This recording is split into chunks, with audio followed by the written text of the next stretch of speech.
पहली कथा। आदिकाल में धरती पर जल ही जल हो गया था, यानी पैर रखने के लिए कोई जमीन नहीं बची थी। कहते हैं कि ऐसा इसलिए हुआ क्योंकि पवन देव ने भारी अग्नि को रोकने के लिए उग्र रूप से उड़ान भरी, जिससे बादल फट गए और बहुत बारिश हुई और धरती जलमग्न हो गई। धरती पर पुनः जीवन का संचार करने के लिए श्रीहरि विष्णु ने तब आदिवराह अवतार लिया। उन्होंने अपने इस अवतार में जल के भीतर की धरती को ऊपर तक अपने तुस्क का उपयोग करके खींच लिया। इसके बाद पुनः ब्रह्मा के योगबल से लोग रहने लगे और आदिवराह ने तब बाद में ब्रह्मा के अनुरोध पर एक रचना का रूप धारण किया और अपने बेहतर आधे 4 हाथों वाले भूदेवी के साथ कृदचला विमना पर निवास किया और लोगों को ध्यान योग और कर्म योग जैसे ज्ञान और वरदान देने का फैसला किया।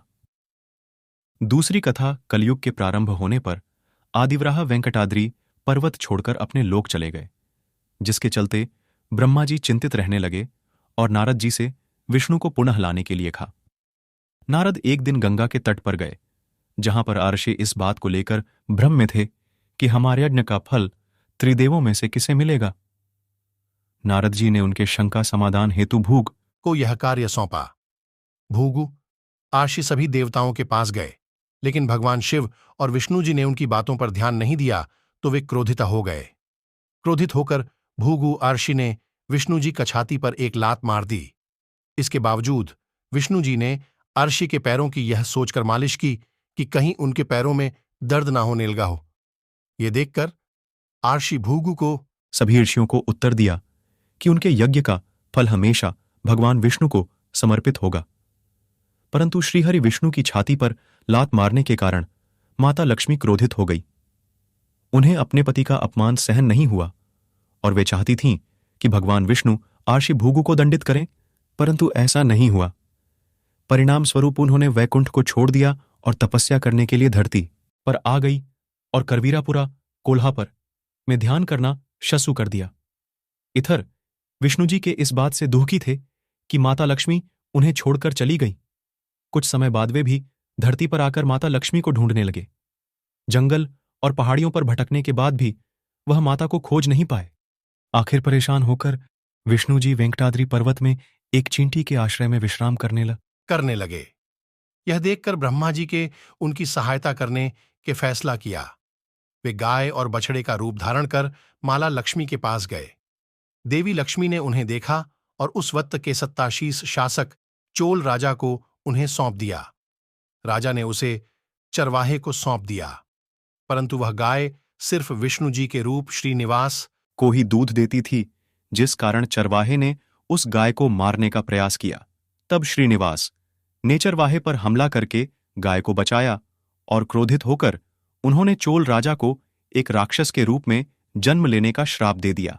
राजा ने दया की प्रार्थना की। तब श्रीनिवास ने कहा कि राजा को दया तब मिलेगी जब वह अपनी बेटी पद्मावती का विवाह मुझसे करेगा। जब यह बात देवी लक्ष्मी पद्मावती को पता चली तो वे वहां आई और तब उन्होंने श्रीहरि को पहचान लिया, और जिसके बाद भगवान विष्णु और लक्ष्मी जी एक दूसरे से लिपट गए और इसके बाद वे पत्थर में बदल गए। फिर ब्रह्मा जी और शिव जी ने हस्तक्षेप करके लोगों को इसीलिए भगवान के इस रूप में मां लक्ष्मी भी समाहित हैं।